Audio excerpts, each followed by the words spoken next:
Good morning. Thank you so much for being here for this family.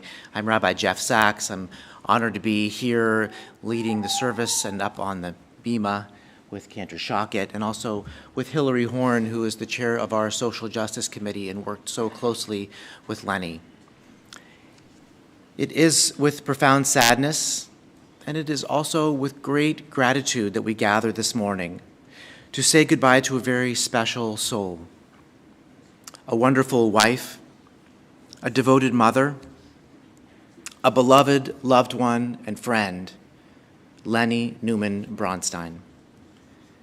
We are assembled as a loving family and a caring community with Harvey, with their sons, Adam, Max, and Daniel, with Leni's daughter-in-law, Liliana, and her grandchildren, Adriana and Lucia, with her sisters and brothers-in-law, Cindy, Jeff, Andrew, and Linda, with all of Leni's loved ones and friends as they grieve for this very difficult moment. Leni and her loved ones knew that her pulmonary fibrosis was life-threatening, and she had struggled with it for a long while. But this loss is so hard to accept. Harvey, Adam, Max, and Daniel grieve for what might have been, for so many things left undone, for time that was still left to spend with Leni, for occasions that will come for which she remains so important and she will not be here. Leni was incredible. She was loving, compassionate, and caring. She was determined, focused, and hardworking. She was very passionate about the people she loved and many other things. She was a voracious learner, loving languages, especially Spanish and Yiddish, an accomplished scholar and teacher. Leni was also passionate about her Judaism. She became a bat mitzvah as an adult about 15 years ago, learning to lead prayers and read from the Torah. She was a regular in this sanctuary at our Bowie Shabbat service, the first Friday of every month.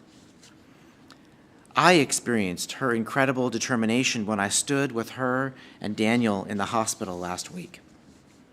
She was unable to talk because of her breathing tube, and writing was very difficult as well. It took half an hour to communicate her full Hebrew name to me, so that I could use it to recite the traditional healing prayer. I felt badly not understanding her, repeating the wrong name over and over. But Leni was unfazed, and there was no way she was going to let me do this prayer without her Hebrew name. When we finally got it right, and I sang the prayer, she sang along as best she could. I was moved to see how meaningful this moment was for her. Leni made a point to tell me that it was her Judaism that led her to dedicate a great deal of time to supporting the Salvadoran family, refugee family we are connected with through the temple in many ways. That Judaism was not only a heritage and a tradition for her, but a source of her deepest values. We'll hear this morning from others who can share more about Leni and her life. First, in this time of grief, we listen to the voice of our sacred scriptures, which bring us the everlasting message of God's nearness. We turn to Cantor Shockett to begin with that.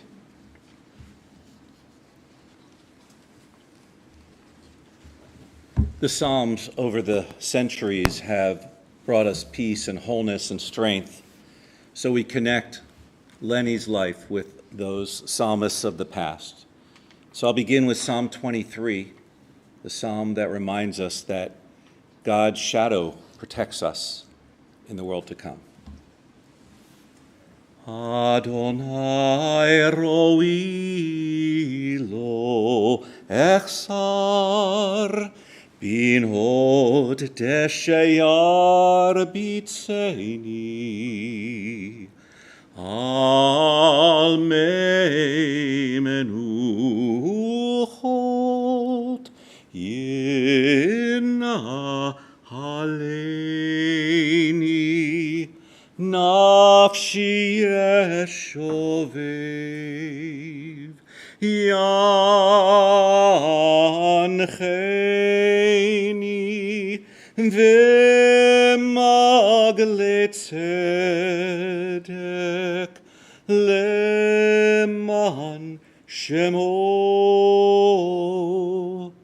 gam ki elech begets al mavet lo irara ki ata imadi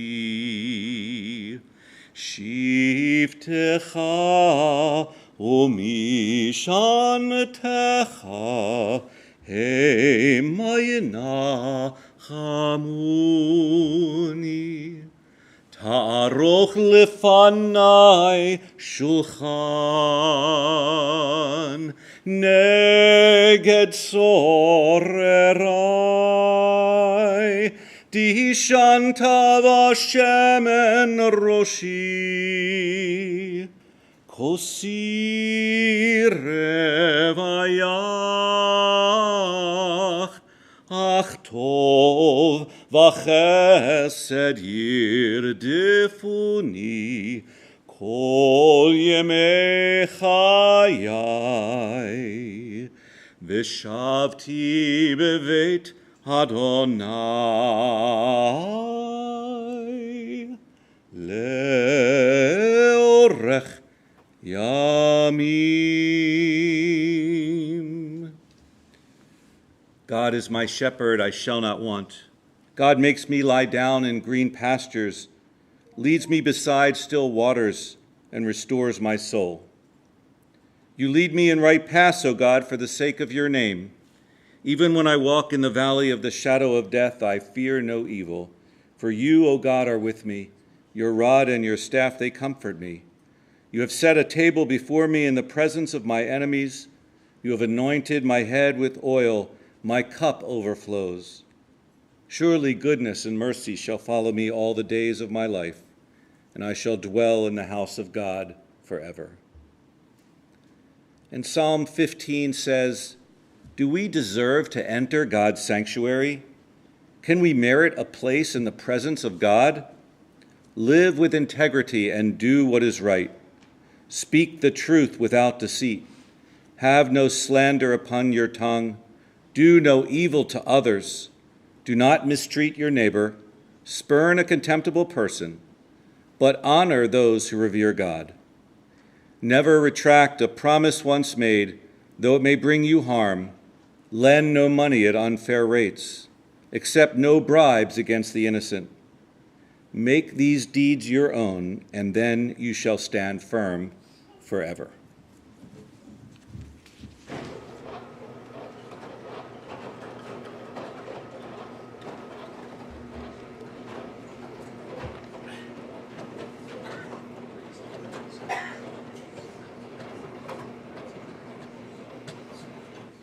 Thank you, Hannah. Leni was many things, not least of which was a companion, a wonderful companion in life. It is so difficult to begin to think about how to let go of someone who is special to us and also to hold on to them at the same time. These words, I believe, are helpful, these words by Merit Malloy. When I die, give what's left of me away to children and old men that wait to die. And if you need to cry, cry for your brother walking the street beside you. And when you need me, put your arms around anyone and give them what you need to give me. I want to leave you something better than words or sounds. Look for me in the people I've known or loved.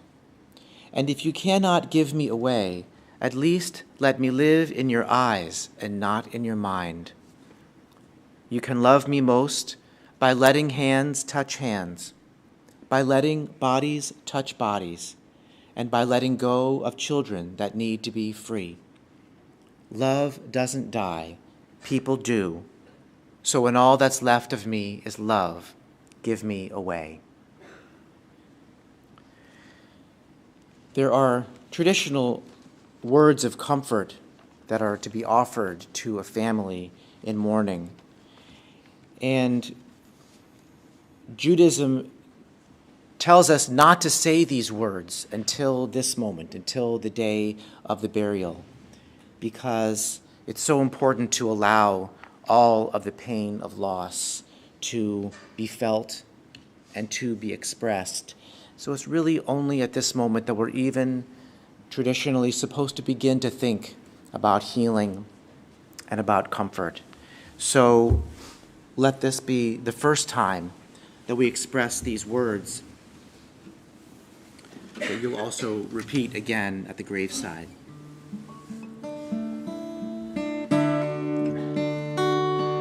Hamakom Yenachem Etchem. May the Holy One comfort you. Hamakom Yenachem Etchem. May our love embrace you. B'tov sha'ar avalei Tzion v'Yerushalayim. May the memory bring you peace, bring you strength, and be a blessing. Hamakom Yenachem Etchem.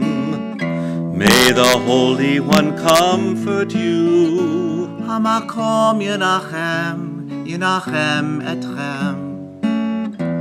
May our love embrace you. Baruch atah b'voecha, u'baruch atah b'tzeitecha. Hamakom Yenachem Etchem. May the Holy One comfort you. Hamakom Yenachem Etchem.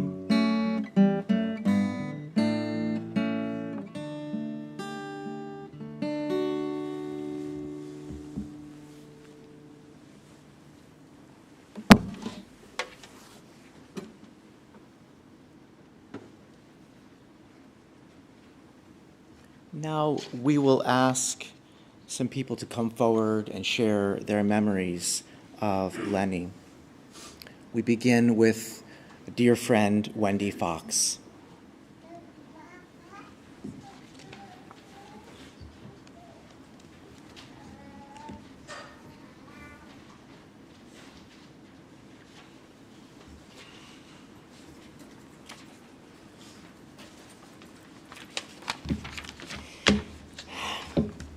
Today is a day we're coming together with the Bronstein family, friends, and colleagues is difficult. It's difficult to have closure because actual closure does not seem real. Leni was a wonderful friend. She was cheated. She left us too early. She continued to be strong despite the medical challenges she had. There was always an enthusiasm of life with learning, acquiring a continuum of skills, particularly during COVID. She was always so proud of her family. Leni enjoyed attending musical events and plays. She spoke out with community associations and groups that were important to her, her community and state and national causes. Travel throughout her life also was special, with trips to many locations, both here and abroad. Thankfully, given our over 40 years of friendship, I have many memories that we experienced. We are there for one another for the good times and the difficult times. I want to share a couple of the good times. To this day, we have repeated this story many times over. I know our kids will go, "Really?" They were all too young to remember. One Rosh Hashanah, when the kids were young, they aren't anymore, the Bronsteins came for Rosh Hashanah dinner. I had 3 families, so our dining room table was full. In addition, Leni's mom was also a guest. We decided that each family would bring a dish for the dinner. Assignments were given out. Well, that evening, Leni schlepped in with a huge pot of soup and Harvey with a second pot of hot water with matzo balls. If I recall, her mom was as pleased that this was her first attempt at chicken matzo ball soup. Well, I had a helper to serve that night, and she was in the kitchen filling the bowls. Everyone was served, and there was no sound from the dining room. Normally, you hear how delicious the soup was and the matzo balls, etc. It seemed very strange that as the matzo ball soup is a favorite of everyone's, it was silent. I sat down too, to realize that the soup with the matzo balls was truly nasty. Embarrassed, I went back to the kitchen. I looked into the second kettle where the chicken soup was sitting, waiting to be served. My helper had served the hot water and the matzo balls and did not understand the instructions about serving the soup. Thankfully, we started over again. We all felt badly for Leni's mom, as she was so proud of her new chicken soup skills. Since then, we're all careful to make sure the matzo ball water is not used as the broth. Another time that was a true moment of alarm was when Max was quite young. I kept being told that he got into the pantry a lot. Well, the pantry also had the washer-dryer. One afternoon, I received a panic call from Leni. It turns out that while Leni was doing the laundry, Max somehow got hold of the box of detergent and poured all of it into the washer. She was stymied as the room was filled with soap bubbles that were exploding with water out of the washer.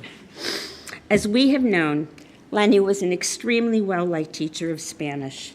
The problem was that if she and I went to the Safeway near the school after work for a few things, we would not be in and out. You see, parents of students, past and present, would greet her, and they expected to have a one-on-one conversation for as long as they wanted, as Leni typically did not want to interrupt them. One time, it took over 1.5 hours for each of us to purchase a few things for dinner. It was really embarrassing to me, but it was just a long type of grocery shopping for everyone. About 3 weeks ago, I was going to New York City for the weekend, and I called Leni to check in to see what she was up to. She was having a hard time. My hard time was that my phone kept going out. Ironically, because this happened more than 2 times, Leni called me back and left a voicemail. Something made me decide to save this voicemail, and I did. It reminded me of the Leni I want to remember when we had conversations. I'm so happy that I did. I want to invite forward Leni's granddaughters, Adriana and Lucia, to share a poem in memory of Leni.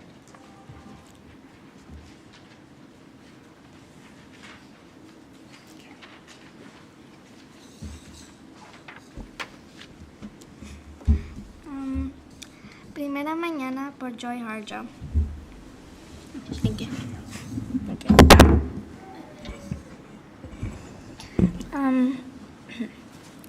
Esta es la primera mañana en la tierra sin ti.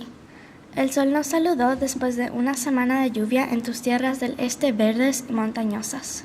Las plantas se alimentan, el río se ha restaurado y tú has sido tejida en un sendero de estrellas abrazadas de todos los colores, ahora libre del sufrimiento que nos moldea aquí. Todos aprendemos a dejar ir, tal como aprendemos a caminar cuando llegamos aquí por primera vez.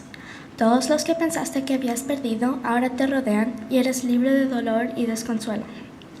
No mires atrás, sigue adelante, llevaremos tu memoria aquí hasta que nos unamos a ti en solo un corto rato, en un parpadeo de tiempo estelar. First Morning by Joy Harjo. This is the first morning we are without you on earth.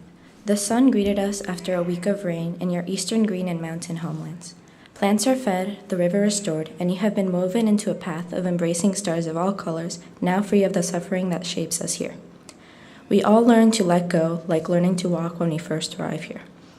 All those you thought you lost now circle you, and you are free of pain and heartbreak. Don't look back, keep going. We will carry your memory here until we join you in just a little while, in one blink of star time. That's it.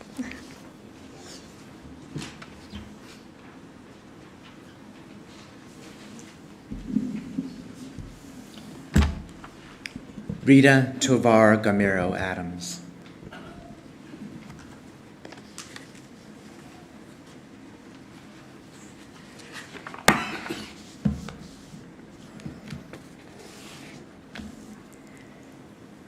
Dear friends, Williamsburg colleagues, electives lunch bunch, and basically my second family.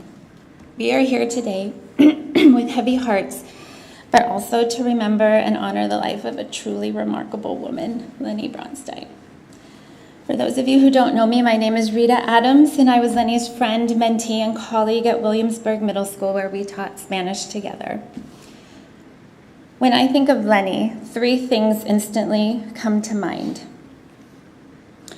Her beautiful mind, her enormous heart, and, well, her adorably petite stature. Leni was my MAPS. In Spanish, that's the acronym for Mejor Amiga para Siempre, or BFF, Best Friend Forever. I know it seems funny to think that two women who are 30 years apart in age could be best friends, but truly we were. And to us, it really was just the tip of the iceberg. It's hard to define our friendship, and I'm grateful for that, precisely because it was so unique. She started as my mentor and my colleague. She shaped me into the kind of educator that I'm proud to be today. She taught me everything I know, but also continuously challenged both of us to get better, to keep up with the inevitable winds of change in public education, to modernize our teaching. Did you know that back in 2019, Leni had the idea to attend a professional world language conference with me? For those of you that are doing the math in your head, you probably realize right now that that was after she had officially retired from teaching. Who does that? Leni did. She also knew that teaching was not just about academics, but about building confidence inside and outside of the classroom, fostering curiosity and respect through travel and culture, and nurturing the hearts and minds of those who walk through her classroom door every single day. For years, she willfully chose to spend her spring breaks leading groups of hormonal 8th graders across the Atlantic Ocean to amplify their knowledge of Spanish. Who does that? Leni did. On a more personal note, my relationship with Leni extended beyond the classroom. She morphed into a much-needed mother figure for me. Since my own lived so far away, her love truly knew no bounds. She loved experiencing the secondhand drama of being friends with a 20-year-old. She always had time to listen and help me guide me professionally when I found myself at a crossroads. And she never, ever shied away from telling me when it was time to dump a boyfriend. She loved everyone in her orbit so fiercely and so deeply. And I'm forever grateful to you, Adam, Max, and Daniel, for sharing your mom and her motherly love with me. At just under 5 feet tall, one might think that Leni had journeyed through life easily unnoticed. But everyone here knows that the exact opposite is true. She was a force to be reckoned with. One memory I fondly recall, clear as day, is when I was a first-year teacher. I was attending one of my very first district meetings with Leni, in which the superintendent was also present. She'd not been in agreement with a certain policy or educational approach that had been recently implemented and felt the obligation to walk right up to him and give him a piece of her mind. Well, I'm no Leni, so I hung back to watch everything unfold. And I chuckled at what I saw. A dedicated teacher advocating for her students to the highest level administrator in the district, while he listened, trying to get a word in, and ultimately he had to adjust his stance by bending down to hear her out. It was glorious. I mean, who does that? Leni did. I witnessed her tenacity repeatedly throughout the course of her career and life beyond, to the point where I thought many times over, this woman has got to be part Latina with all that spiciness. That's probably why we were BFFs. She embodied the idea that it's not the size of the person, but the size of their will that truly defines them. Every challenge she faced was met with unwavering resolve, proving that strength isn't always measured in inches, but in the heart and mind. Thank you, Leni, for sharing your heart, your mind, and your fierceness with us all. You were a teacher in the truest sense of the word, not just in the classroom, but in life. I miss you so much already. I will cling to the memories that we made together. And I know I speak for us all when I say we are grateful for the time we shared with you. I leave you all with this. We are all stories in the end, remembered by the adventures we had, the achievements we made, and the people we loved. So make sure your story is a good one, because friends, Leni sure as hell did. Que en paz descanse mi mejor amiga para siempre. Rest in peace, Leni.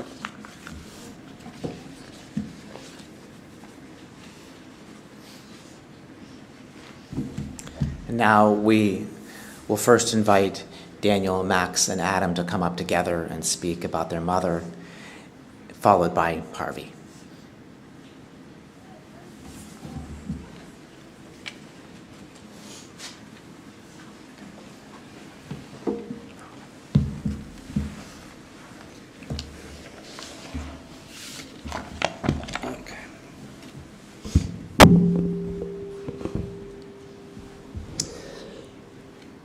How do you describe the breadth of our mom's life in one eulogy? A devoted daughter, wife, mother, and grandmother, a proud Girl Scout, acclaimed world language teacher, devout Jew, amateur genealogist, mahjong enthusiast, avid traveler, bird watcher, theater goer, Springsteen aficionado, social justice warrior, and scholar of both biblical Hebrew and Yiddish. The truth is, we cannot do justice to her extraordinary life in one speech. Much will be left unsaid. Rather than provide you with the biography of our mom, Leni, though we recommend you read the full obituary on the webpage, we felt it would be most appropriate to share the enduring qualities that define who she is to us in some stories that exemplify those characteristics. Our mom was kind, caring, hardworking, and determined, always placing our needs before her own. I can recall several instances when, as a young child, I struggled with learning Spanish, much to my mom's chagrin. She was determined to help me figure out how to say more than Más papas fritas, por favor. She searched high and low until she found it. Destinos, a 52-episode Spanish soap opera, or telenovela.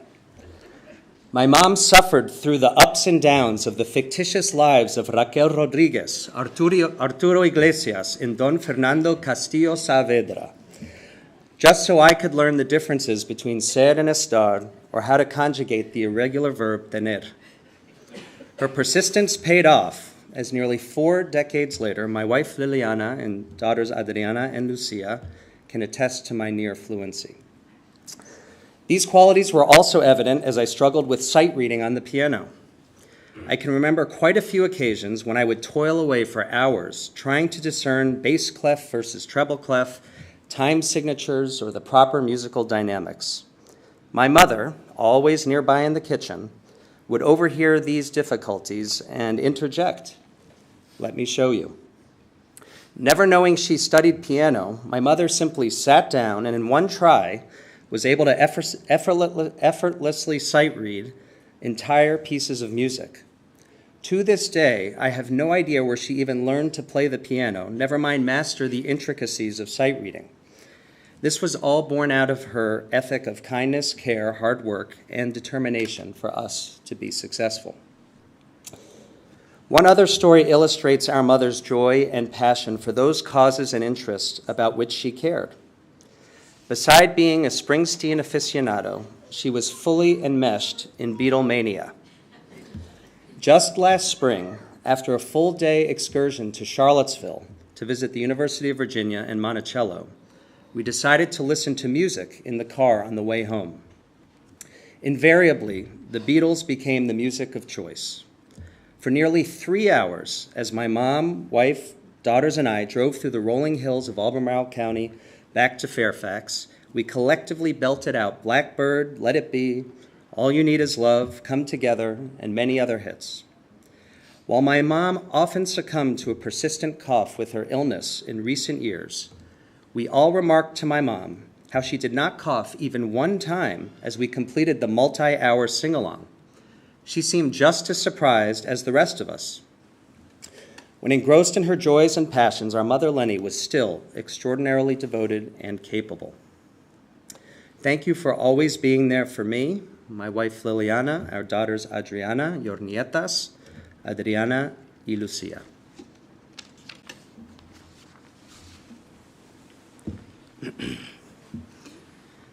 My mom always told me that the most important thing in life was to be a nice person, and she was certainly all that and more. For those who knew her, she was the most kind, caring, hardworking, humorous, loving human being you'd ever meet. While growing up, she was there whenever I needed, helping me with homework, science projects, bar mitzvah duties, or other tasks. Even though she had a ton of papers to grade, her family always came first. So much so that my Spanish class homework assignments would look suspiciously too perfect to the other teacher. Although I had a different Spanish teacher in middle school, I had the privilege to go on one of my mom's famous Spain trips with her and her students, many of whom were also my friends. I recall that many of the kids and parents stated that it was one of the best trips they had ever taken, and how thankful they were to my mom for organizing it. Throughout the trip, she'd remind us not to forget anything at restaurants or hotels. Well, after we left one of the last hotels we stayed at, and while driving away on the bus for several hours to the next destination, I realized I had left my passport back at the hotel. Although everyone was not happy with the teacher's son on the drive back to the hotel to retrieve my passport, my mom managed to make light of the situation and even gave me a new Spanish nickname, Ratoncito, which means little mouse. I'm grateful that she was always there for me in good or bad times. She was my biggest fan and supporter, constantly being there for my array of activities, taking me and my friends to soccer, basketball, baseball, and other sports practices and games. She was consistently on the sidelines, cheering us on. More recently, she was always curious what my friends and I were up to, and so happy that I was still playing sports this spring. She constantly had concern for others and put others before herself. When going out to eat in Arlington, Mom was sometimes treated like a local celebrity, with her students yelling out, "Hola, señora," from across the restaurant. She never missed an opportunity to check in with her students or former students. Thank you for being the best mom a son could ever ask for and an overall genuinely nice person. I'll always be your baby boy. I have some prepared remarks here, but before I go into those, I have to acknowledge that you heard the story from Wendy about the laundry detergent, and in my defense, I just wanted the clothes to be extra clean.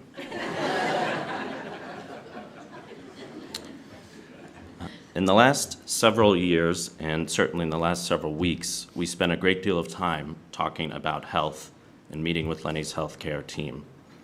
In spite of these challenges, she routinely overcame limitations to do the things that mattered most to her. Paramount among them was spending time with her family. That meant going to great lengths to host all of us during the holidays and making sure that everyone had everything they needed to be comfortable, which would allow us to do what was most important to her, spend time together. That would set the stage for sharing laughs over a game of charades, hotly debating what to make for dinner in a family where we shared a last name but not dietary preferences, discussing and more often cussing about the state of politics, or knocking out a Washington Post crossword puzzle with ease. Throughout our lives, and indeed in our childhood home, there was a single document that dictated everyone's location and responsibilities. This was before the days of laptops and iPhones, but I'm referring, of course, to our mom's oversized novelty calendar, the master plan for our family. This calendar was so integral that she had a desk built into the kitchen, which we all know is the heart of the home, and this desk became home base for the master plan, our family calendar. This calendar was emblematic of our mom's role as coordinator-in-chief and helped make her unwavering in her reliability and desire to be there for her friends, her family, and her community. During her final days and weeks, she made quite an impression on the healthcare team at the hospital. I would sometimes be there during shift changes, and I would overhear the nurses talking about my mom, and in their own words, how adorable and witty she was, and how she took the time to get to know each team member in both English and in some cases Spanish as well. When she could talk, at times she would do so at a mile a minute, even when her oxygen was very low. As a gifted communicator, there was simply so much more she wanted to say. This was the hallmark of a person who refused to be limited by a disease. Her grit, her determination, community of healthcare providers and friends and family, many of whom are here today, enabled her to have a higher quality and quantity of life than most who have faced her predicament. She would outlive her prognosis by years. At the end of the day, she never stopped being a teacher. One of the most powerful and lasting things she taught me was how to be brave, resilient, and determined in the face of overwhelming odds. For those who have had a moment to view the slideshow, there's a photograph in there of my mom from a local newspaper where she can be seen marching at an anti-gun violence protest with an oxygen concentrator affixed to her back. It was resilience personified. We all have a lot to mourn today, but we want each of you to take solace in knowing that we also have a wonderful and fulfilling life to celebrate as well. Thank you all so much for being here. It means the world to our mom and to our family.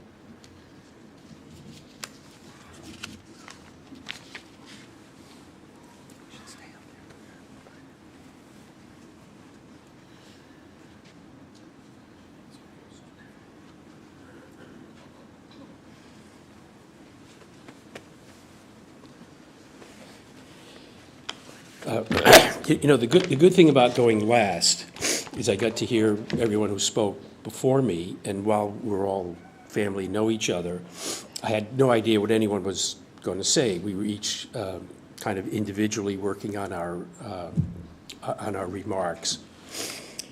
Not just me, but those of you who knew Leni as a friend, a colleague, a neighbor, a teacher, a social activist, knew like different parts of her. But when you hear from our boys and friends, and eventually from me, you realize you don't get the whole picture, and nor do I, because they have recollections and new things that I never knew about, or barely knew about, like this, cleaning the clothes better, putting in all the laundry. But whatever, the chicken soup disaster, matzo ball soup.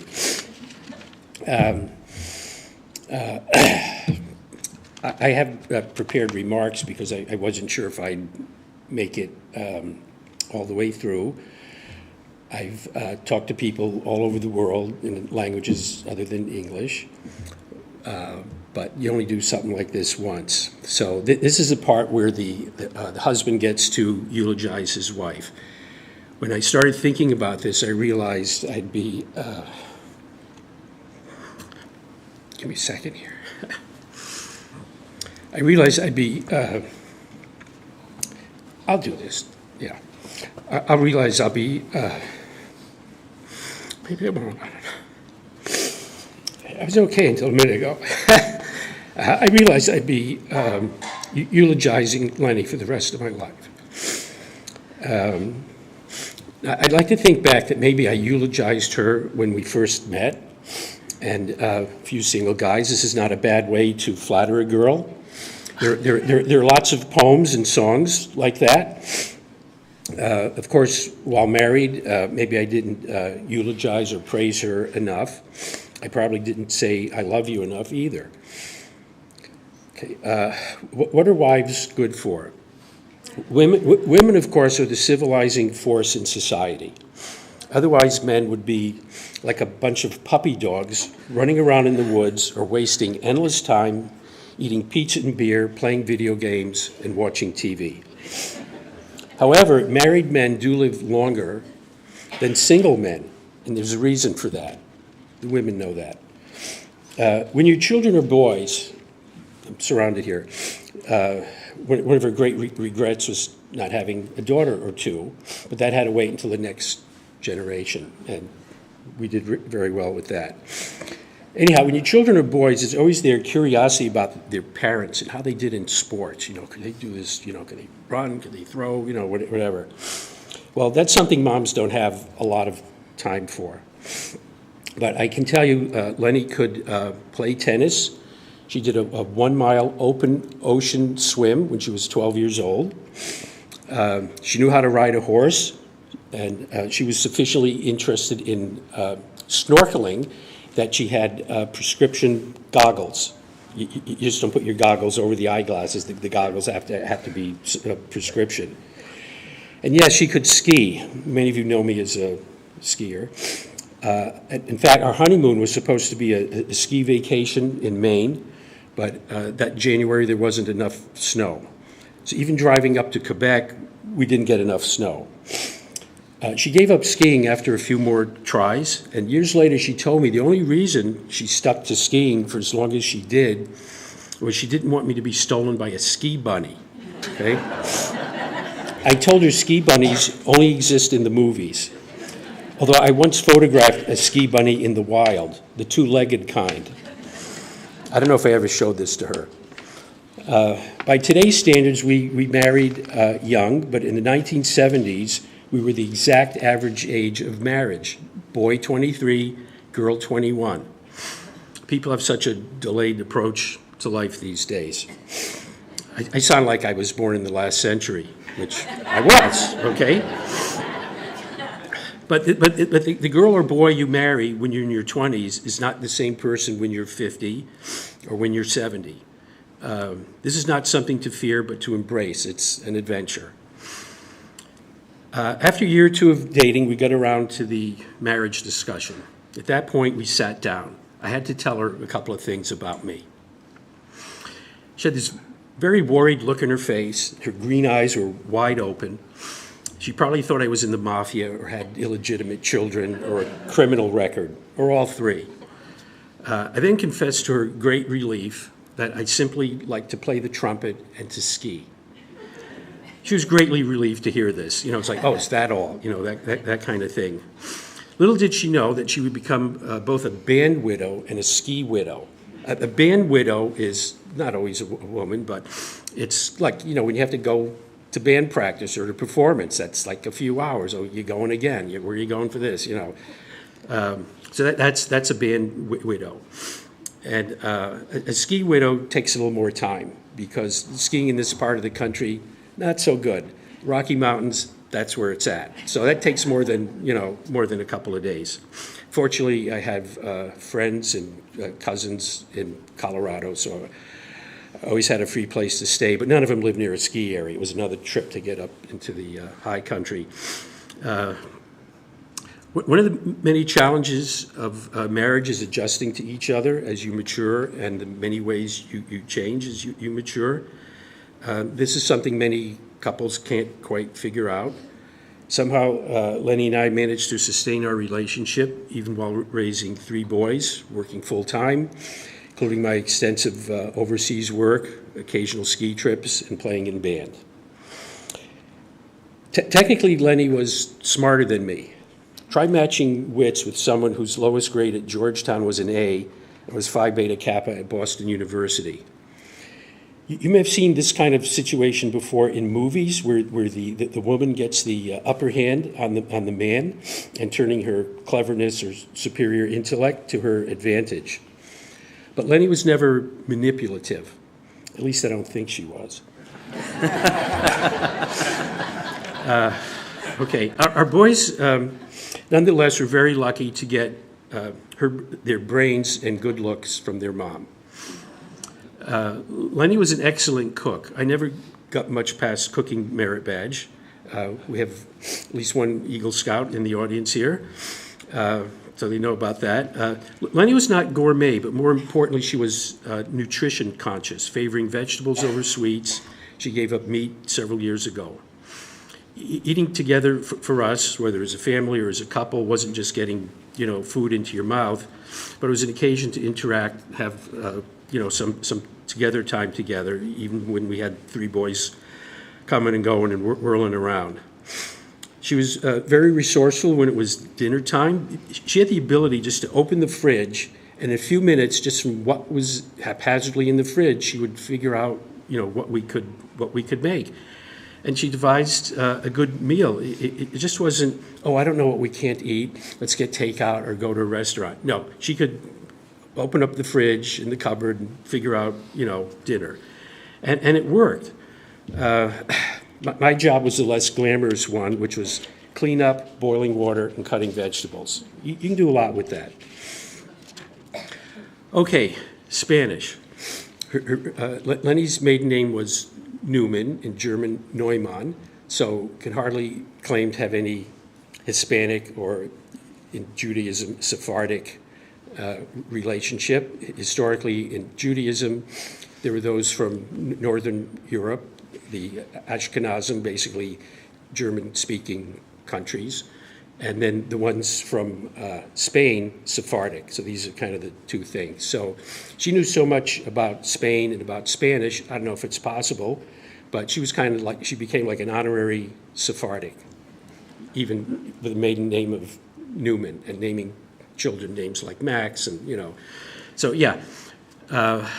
Okay, Spanish. Sí, puedo charlar un poco en español, pero todavía creo que hablo como un gringo analfabetismo. Okay?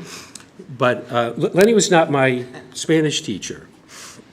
She was a teacher's assistant to Duolingo and News and Slow Spanish, which is my kind of like online learning source for Spanish, a lot of which I listened to on my commutes on the metro.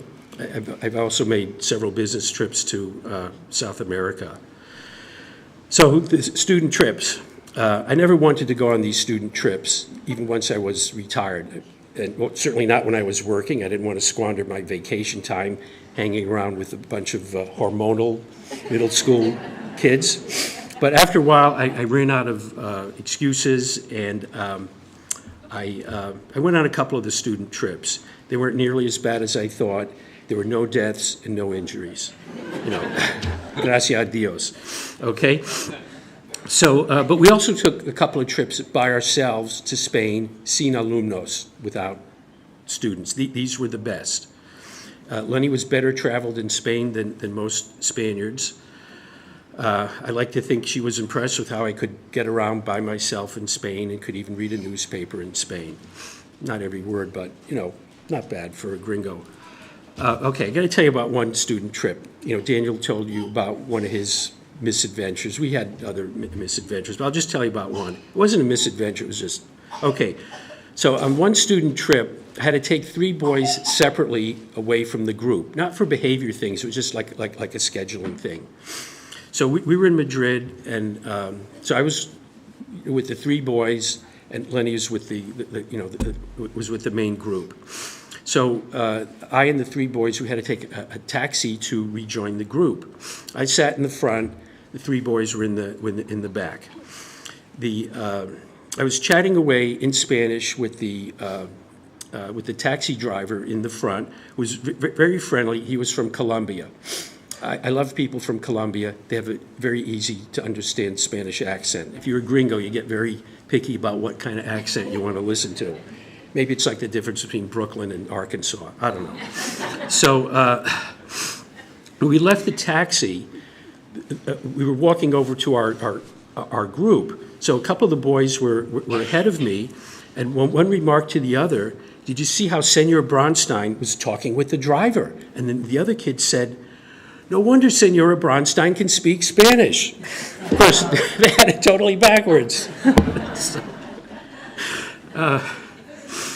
Okay, well, the good times vastly outnumbered the bad. We always kept a sense of humor, even with the tumult of raising 3 boys, and even if we occasionally disagreed, well, maybe more than occasionally. Somehow we kept the disagreements to a minimum and worked through them. Leni let me do things she didn't want to do, and I did things she wanted me to do. So maybe that's how we not just lasted, but thrived for a little over 50 years. By the way, Leni is not a nickname. It's her given name. It's a German name, and it was chosen because her girl cousins, she has lots of girl cousins, all have first names beginning with the letter L. So thank you for being here and supporting us at a difficult time.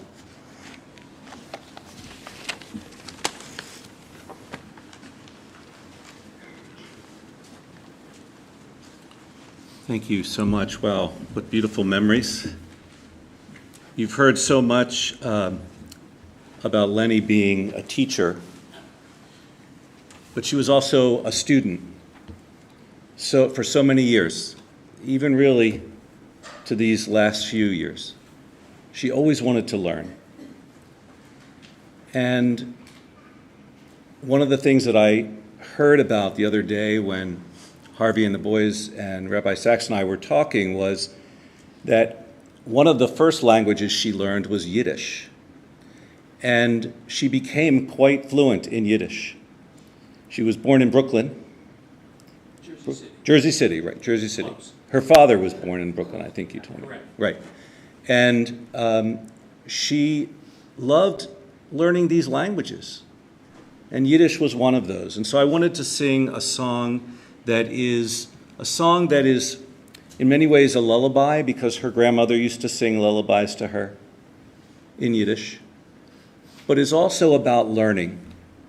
And it's called Oifen Pripperchuk, and the words mean, the fire burns in the fireplace, and the room is hot, and the rabbi teaches all the little children the Aleph Bet.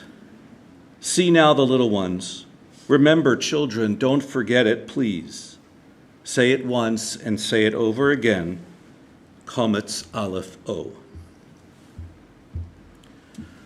Oifen Pripperchuk brennt a fire und in Stubis Haze, und der Rebbe lernt keine Klindelach, dem Aleph Beis, und der Rebbe lernt keine Kindelach, dem Aleph Beis. Sonche Kindelach, gedensche Teirech, was ihr lernt do, sog je nach amol, und hake nach amol, קומץ א' O, זוג שנחמול, ונתחן נחמול, קומץ א' O. In just a few moments, we will conclude our service here in the sanctuary. The family only will be going to the burial following this, and you are all invited to the beginning of Shiva, which is tonight at the Bronstein home, but it'll be in the foundation room of the complex.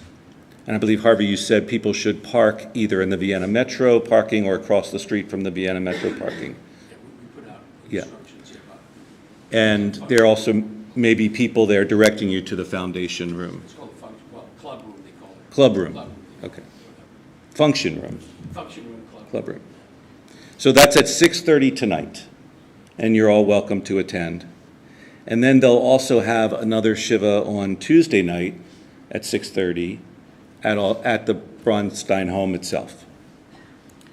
It is customary to make donations to charities that are important to the Bronstein family, and so if you would like to take part in that mitzvah of tzedakah, they've given us 4 donation places that you might consider. One is the Temple Road to Shalom Refugee Fund. The second is the Pulmonary Fibrosis Foundation, Moms Demand Action, and World Central Kitchen.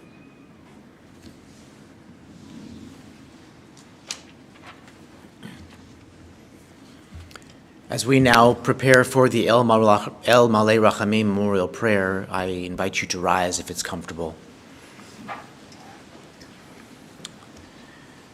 God, you give us loved ones and make them the strength of our life, the light of our eyes.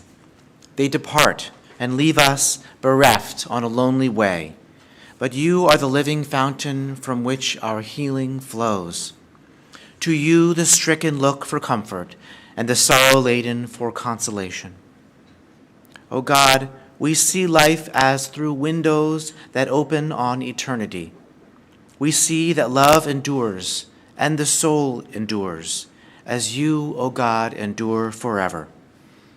We see that the years are more than grass that withers, more than flowers that fade. They weave a timeless pattern in a world that is the dwelling place of your love and glory. El Malei Rachamim, Shochein b'maromim, Hametzei menucha nechona, Tachat kanfei hashchina, Im kedoshim utorim, Kezohar harakia, Mazirim, Et nishmat, Leah Mayasha, Bat Moshe v'Sera, Shechalcha le'olama, Baal harachamim, Yastirecha b'seiter knafav le'olamim, Bitzror chachayim et nishmata, Adonai hu nachalata, v'tanuach b'shalom al mishkava, v'nomar Amen. God of abundant mercy and compassion, God Most High, may the soul of our loved one, Leni Bronstein, who has gone into eternity, find the gift of perfect peace in your embrace with the holy and pure, whose radiance shines like the radiance of heaven. Compassionate God, hold her close to you forever, so that her soul may be bound up in the bond of life eternal. May she find a home with you, and may she rest in peace, as together we say, Amen. Amen. Please remain standing as the pallbearers come forward.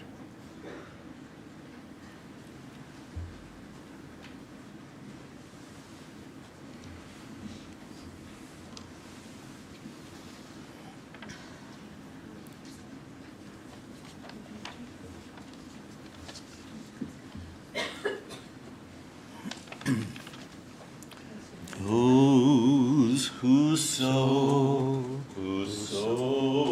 in tears will reap in joy, will reap in joy. Those who sow in tears will reap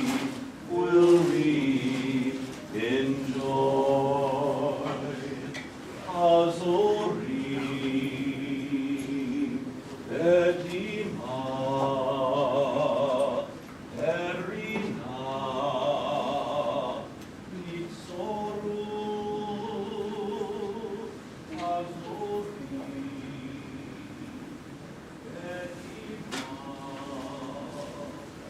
Erina,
Either exit the main entrance or just wait until that gets dark. But the main entrance of the synagogue may exit, and as you heard, the pray side area is closed down.